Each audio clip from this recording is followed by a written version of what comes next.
Hello, guys. I hope that you are having an awesome day. I'm telling you, my allergies have really been kicking my butt.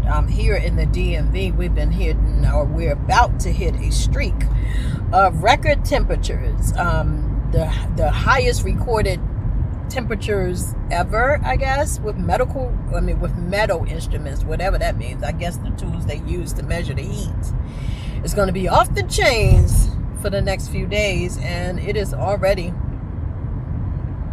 if not 80, close to it, and it is 9:40. Anyway, guys, I hope that you're having a wonderful morning. Excuse me, my nose and my allergies, like I said, have been really kicking my butt, and my sinuses as well. Anyway, listen, I want to talk to those of you who are on the fence about reaching out to a real estate agent to find out how you can go about buying a home. For whatever reason, you're on the fence. Maybe you don't want to feel pressured into signing anything or hiring anything. Perhaps you just want to get the information without people asking you questions.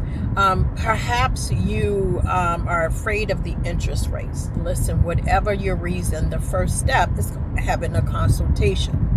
Now, let me just say that having a consultation with a real estate agent does not mean that you are obligated to sign anything, although we lawfully are required to present the form and to have you sign it, or we write a note that you waive your right to sign this. Now, the other thing is that, like I said, it is lawfully required. So we as agents are required to inform you of who you represent, who representation, right?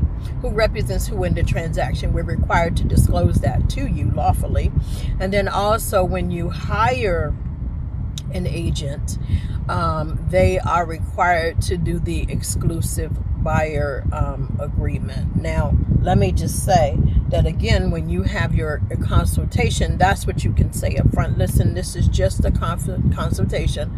I just want to gather information, right? And that's because that's all you're doing, right? You want to see if you click with this real estate agent, because this the process will take I'm just going to say 1 month to 3 months, right?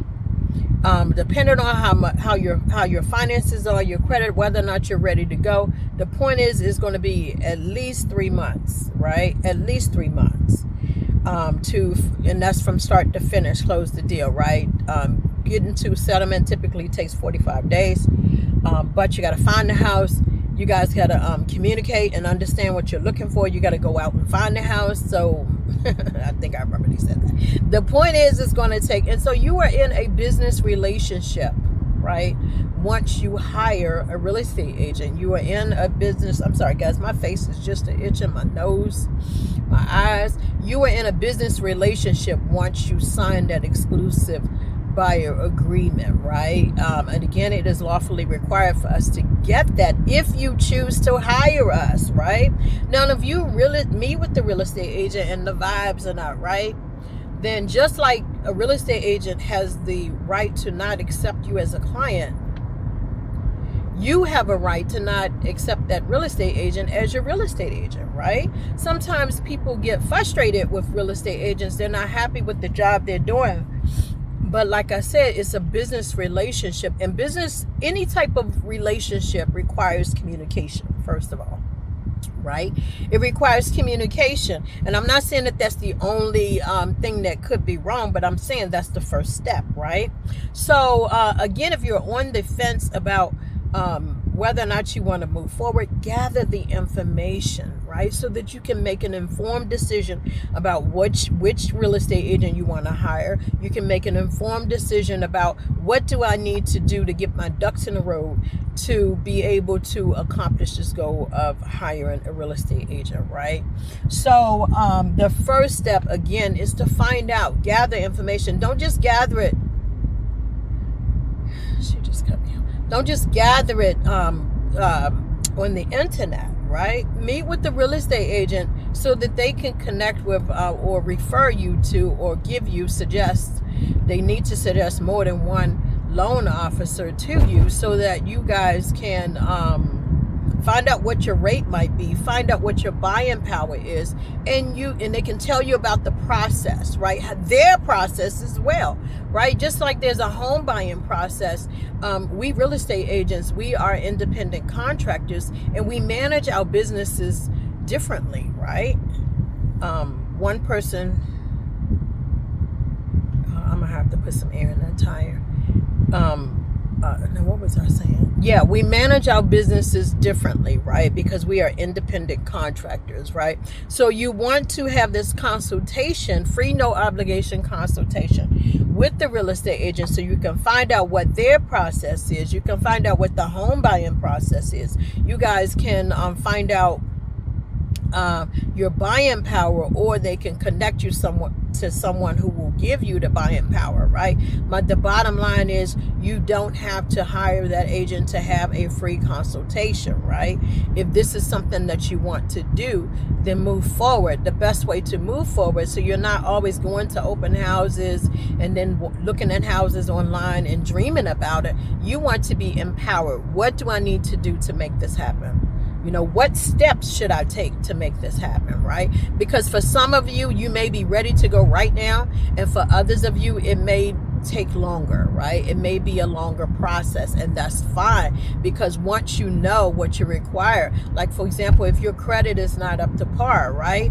Well, then you can spend that time focus on how can I increase my credit score, right? If you know that, okay, my buying power is this amount, but I want to qualify in this price bracket, then you know, okay, I have to find a way to increase my salary, right? So that I can qualify for a higher price point, because the higher the price point, the more options that you have in terms of homes, right? Oh, Lord, this metro bus.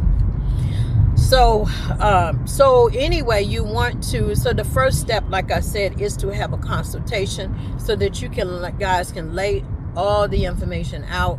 And then, like I said, you can put into action items what you need to accomplish in order to make it happen. Or you can,